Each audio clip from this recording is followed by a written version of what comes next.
We say it all the time, but we say it on the tongue. What we want to reflect on now, is Allah really great in our hearts? Is He Akbar? Honestly, truthfully in our hearts. Everybody ask yourself. Everybody will say yes on the tongue. But in your actions, does it show up or not? This is the question. So now if somebody, and when it comes to doing that which is halal, that which is haram, and he chooses the path of haram, is Allah really great in his heart? Not really. This is the truth.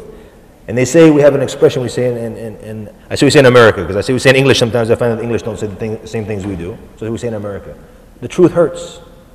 Sometimes it does. This is the truth. So the truth hurts. And this is, so now this is, but what do we gain from, how many times? I'm going to give you homework tonight. When you go home, sit down and start from Salat al-Fajr. And count how many times you say Allahu Akbar in the Salat in one day, the 5 daily prayers. And then ask yourself, look at your actions. And the Salaf, rahimahullah, our pious predecessors, they used to always have what they call muhasabah before they go to bed at night. They would hold themselves to account for everything they did during this day. It's one of the great ways to strengthen your iman. You see all the bad things they did in this day, and they make istighfar to Allah subhanahu wa ta'ala. They beg Allah for forgiveness. And they try during the next day not to return to that. They look at all the good they have done during that day, and they focus on building on that in the next day.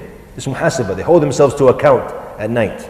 So we hold ourselves to account, and we ask ourselves, when we go to bed tonight, after we do our homework assignment, inshallah, is Allah really great in our hearts or not? On our tongues, mashallah, Allahu Akbar, all the time. But in our hearts, in our actions, is He the greatest? This is one of the things that the Salat is calling us to reflect on and to benefit from. After that, the 6th point is where you put your hands and how you put your hands during the Salat. And this is important because it came in the Sunnah to a hadith, or it came, I won't say in the Sunnah, I'll say there is to a hadith about where you put your hand, the place where you put your hand. One of them is authentic, Hasan, where the Prophet ﷺ used to put his right hand on the left hand on his chest.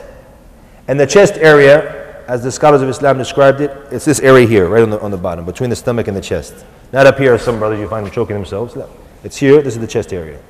The other brothers who put their hands down under the navel, this is a hadith that came on Ali ibn Abi Talib, radiallahu anhu. However, the isnad, the chain of narration, as the scholars of hadith mentioned, and it's not authentic, it is weak. So the hadith which is Hasan and better than that is the hadith about putting on the hand, on the chest.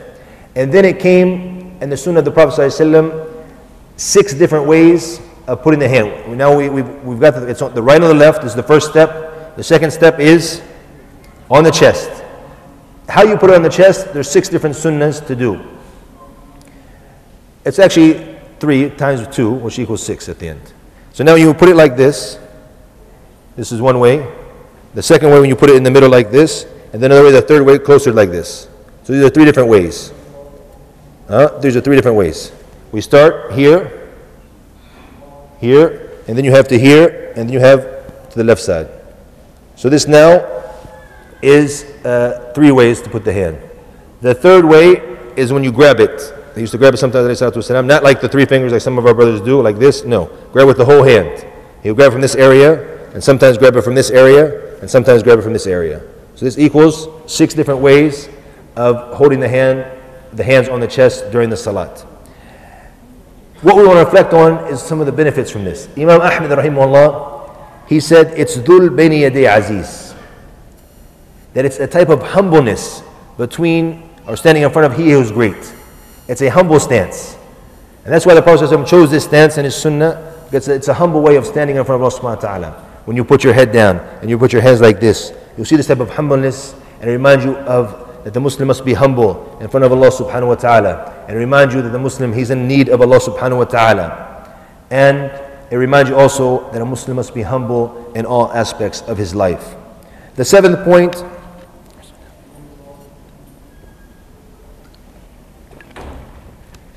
is the dua of the istiftah, the opening supplication in the prayer.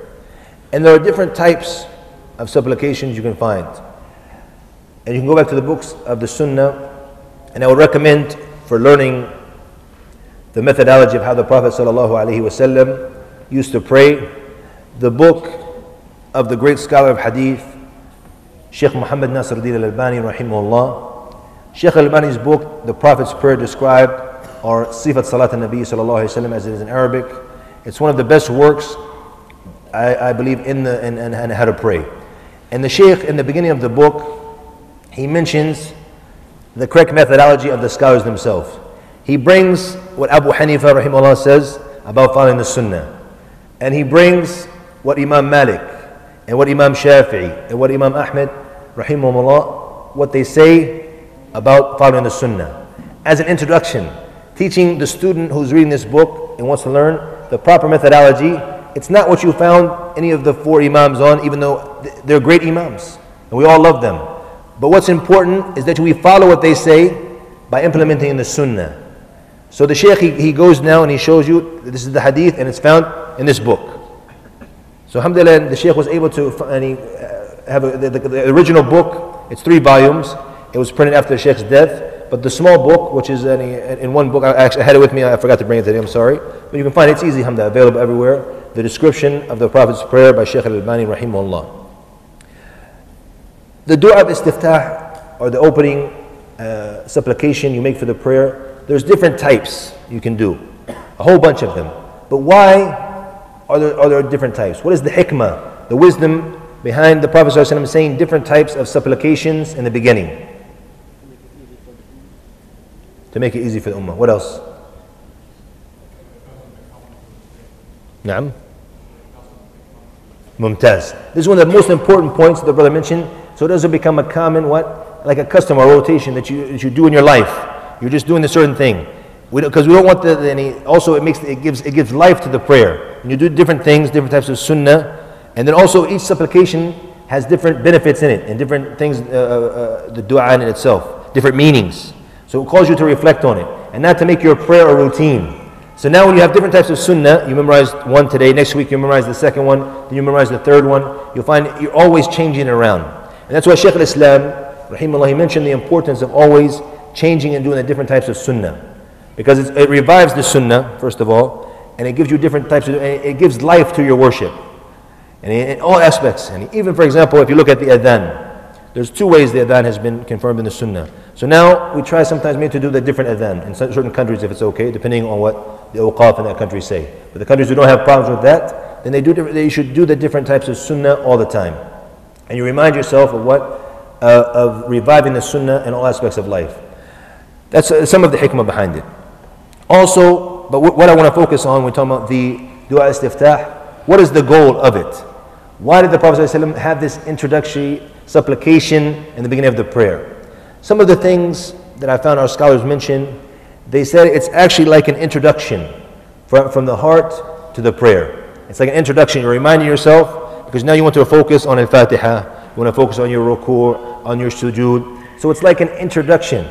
And it's taking you from the ghafla that you were in before, the absent-mindedness before the prayer. So it's an introduction getting you ready. Just like now, when you want to work out, you want to exercise, what's the first thing you do? Huh? Warm up. You do the warm up. So now this is a warm up, but a warm up for your heart. It's an introduction now for the heart, for you to what? Get ready for your prayer, so to focus on your prayer. The 8th point is the isti'adha, seeking refuge from the Shaitan al-Rajim, seeking refuge from the Shaitan. And this reminds us that we're about to enter a battle.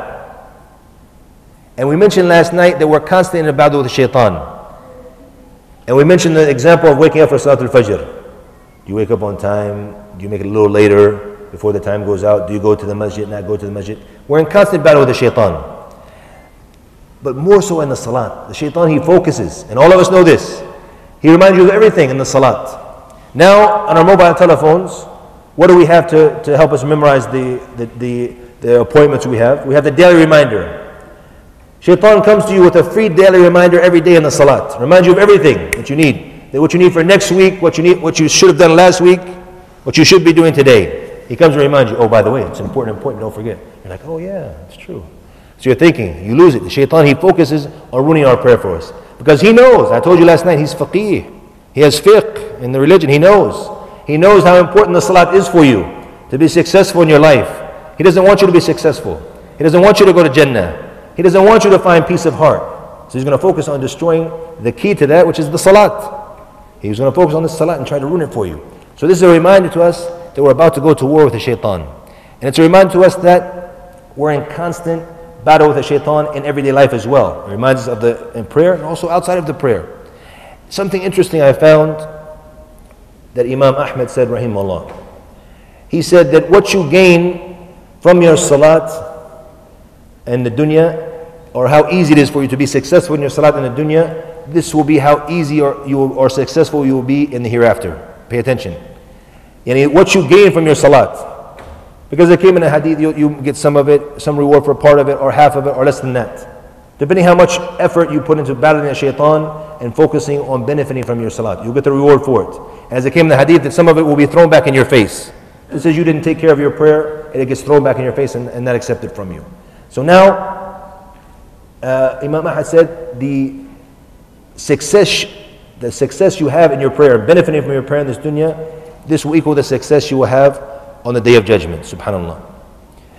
And I'm going to tell you a story that shows you how bad the shaitan can be when it comes to us in our prayers. A story that happened in a Muslim country where they used to pray the dhuhr and the asr in the souk, in the market area. So every day, they had one of the traders there, or the businessmen, he would lead the prayer. So when he sat down for what he believed to be the fourth rak'ah, and they believed to be the third rak'ah, they started saying, Subhanallah, Subhanallah. Because they're saying it's the third rak'ah, and he believes it's the fourth, so he's not budging. And this is true. If you're the Imam and you think what you have is done is correct, and you're sure, then you don't listen to the Subhanallah. But if you have doubt, then obviously you get up and continue. So he was sure that what he was doing was correct. And he didn't listen to the subhanallah. So he said, Assalamu alaikum wa rahmatullah. Assalamu alaikum wa rahmatullah. They looked at each other and said, you prayed only 3 rakats. He said, nope, 4. 3, 4, 3, 4, 3, 4. He doesn't want to tell them the truth of how he knows. He said, I'm 100% positive that I prayed 4. And they said, no, you prayed 3. And they're getting into it back and forth, 3, 4, 3, 4.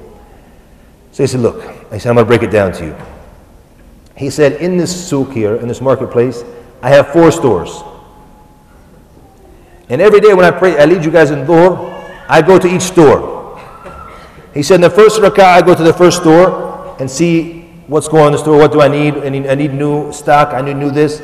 So he said, I went to the first store, I went to the second store, I went to the third store, and I went to the fourth store. So he said, there's no way I prayed 3, because I know I went to all 4 stores today. SubhanAllah. Look how shaitan, and he corrupts our prayer. And this guy is saying he does it every day. A'udhu billah. SubhanAllah. So shaitan, he focuses on the prayer. The 9th point is the Bismillah, of saying Bismillah. What does this remind us of, the Bismillah? Mumtaz. Everything is in the name of Allah, especially the salat itself that you're about to do. It reminds you not to have riyah. Not to do it and somebody else is looking at you because you want to look good in your salat. And that's why now they say when the shaitan, if somebody comes in and you're reciting the Quran, Alhamdulillah Rabbil Alameen, somebody comes in, Ar-Rahman Ar-Rahim, you beautify the salat. And then all of a sudden your back is straight now. Make sure this is from a shaitan. A'udhu billah. May Allah protect us from that. So this reminds us of Bismillah. It's who are we doing it for? In the name of who? In the name of Allah subhanahu wa ta'ala. So this throws out that it's for anybody else, only for Allah. This act of worship and all acts of worship are only for who? For Allah subhanahu wa ta'ala. This is the first reminder. Also, as the brother mentioned, that it reminds us that everything is for Allah. Everything that the Muslim does in his life is for Allah subhanahu wa ta'ala. قل إن صلاتي ونسكي ومحياي ومماتي for who? لله رب العالمين لا شريك له. Now in this ayah we see Allah subhanahu wa ta'ala says, say verily that my prayer, my nusuk, my other acts of worship, slaughtering what have you, other acts of worship, and my life and my death, they're for Allah subhanahu wa ta'ala. I will not join any partners with him. Subhanallah. There's a reminder, a Muslim reminds us when he says Bismillah. And we say all the time Bismillah, Bismillah. But how deep? We want to reflect on what we gain from this Bismillah. Are we gaining anything from it or not? Is our life actually for Allah or not? Are we living for Allah or are we living for shaitan? And for in being slaves of our lust and our desires. So now, this is a reminder. When we say Bismillah, that we must live as Muslims only for Allah subhanahu wa ta'ala. And from the mercy of Allah, that if we make everything in the name of Allah and everything for Allah subhanahu wa ta'ala, you get reward for all of this. Even something very simple. When it comes to feeding your family, The Prophet ﷺ, he said, even the food, تَجْعَلُ فِي إِمْرَأَتِكَ, even the food you put in the mouth of your wife.